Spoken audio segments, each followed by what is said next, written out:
Assalamualaikum warahmatullahi wabarakatuh. Perkenalkan, saya Bagas Tejawaluyo, nomor absen 6, kelas 12 RPLA. Di sini saya akan menjelaskan tentang apa itu basis data dan penjelasannya. Berikut penjelasan dari saya.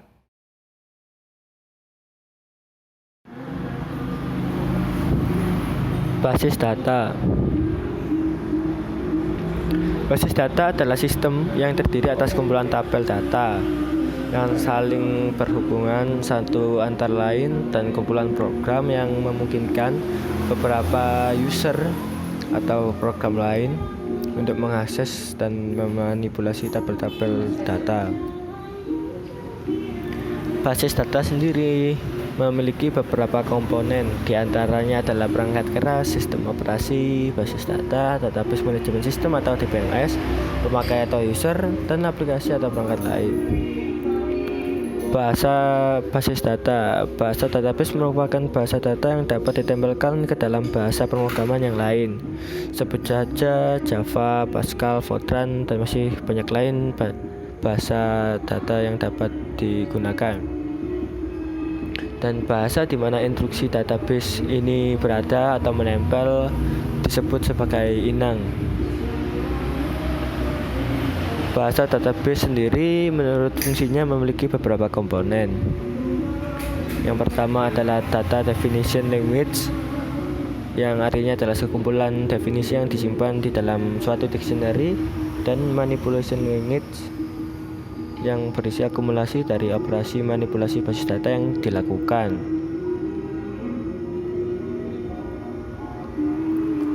Basis data sendiri memiliki fungsi dan kelebihan. Yang pertama adalah ketersediaan. Yang disebut ketersediaan adalah basis data menyediakan data-data penting saat sedang diperlukan.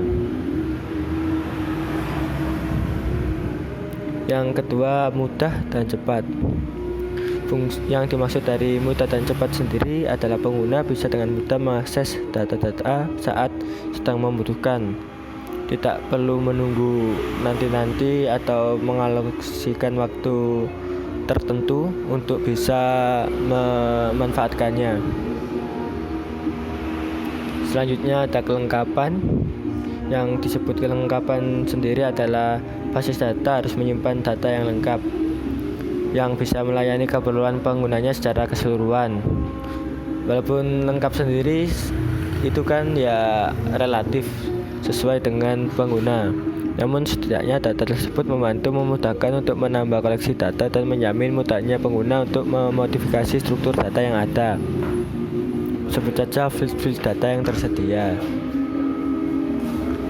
Kemudian selanjutnya ada akurasi dan security, di mana akurasi sendiri merupakan penekanan kesalahan yang dapat dilakukan agar kesalahan yang terjadi bisa diminimalisir. Yang kedua adalah security. Yang dimaksud security sendiri adalah data-data yang disimpan di database sendiri dijamin oleh keamanan aplikasi-aplikasi pengolahan database.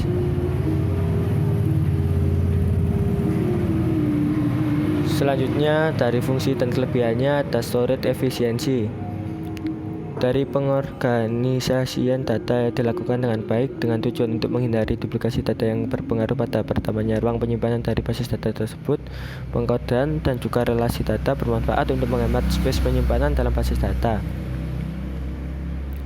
Di antara fungsi dan kelebihan basis data sendiri juga memiliki kekurangan. Yang pertama adalah kompleksitas database. Perancangan sistem database sangat kompleks, sulit, dan menyita waktu untuk melakukan tugas. Karena kita ketahui sendiri, database sendiri memiliki pengelompokan yang bisa dibilang cukup rumit untuk orang yang baru pertama kali menggunakannya. Selanjutnya, database juga mempunyai kekurangan di hal kompleksitas. Sejumlah besar investasi dibutuhkan untuk menyiapkan hardware atau software yang dibutuhkan untuk menjalankan aplikasi tersebut. Yang ketiga, kekurangannya adalah kerusakan mempengaruhi hampir semua program aplikasi. Apabila salah satu bagian dari database rusak atau rusak karena kegagalan hardware atau software, semua program aplikasi yang bergantung pada database ini secara implisit terpengaruh. Kemudian ada lagi biaya konversi yang luas. Dalam memindahkan bentuk sistem berbasis file ke sistem database saat ini, sejumlah biaya yang besar perlu dikeluarkan untuk membeli alat yang berbeda. Macam-macam aplikasi basis data. Di sini saya akan menyebutkan 3 aplikasi populer. Yang ketiga adalah Microsoft SQL Server. Sesuai dengan namanya, aplikasi ini merupakan sebuah aplikasi basis data yang berasal dari Microsoft. Bahasa database yang digunakan tersebut adalah Transact SQL yang merupakan gabungan dari SQL standar dan ISO atau ANSI. Memang bahasa ini merupakan bahasa yang populer dan banyak digunakan oleh Sybase ataupun Microsoft. Yang kedua, MariaDB. MariaDB Foundation sendiri merupakan sebuah aplikasi yang dikembangkan oleh sistem basis data yang sama dengan aplikasi MySQL. Mereka menyebutkan alasan mengapa mengembangkan aplikasi ini karena sebagai untuk kekhawatiran pada Oracle Corporation. Adapun tujuan dikembangkannya MariaDB adalah mempertahankan dan menjaga kompatibilitas tinggi terhadap MySQL. Yang pertama yang paling populer di antara aplikasi yang lain adalah MySQL. Aplikasi yang populer di antara aplikasi lain database ini memiliki sifat open source serta bisa Anda gunakan untuk membuka platform dengan baik tanpa mengalami gangguan. MySQL sendiri bisa Anda gunakan sebagai sistem operasi dari Linux, Windows, macOS, dan masih banyak lagi sistem operasi yang bisa menggunakan MySQL. Terlebihnya, aplikasi ini juga bersifat network sehingga Anda bisa menggunakannya dengan multi-user atau cocok digunakan untuk bekerja tim.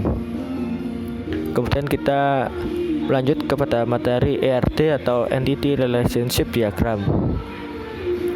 Ya, ERD sendiri adalah suatu bentuk diagram yang menjelaskan hubungan antara objek-objek data yang mempunyai hubungan antar relasi.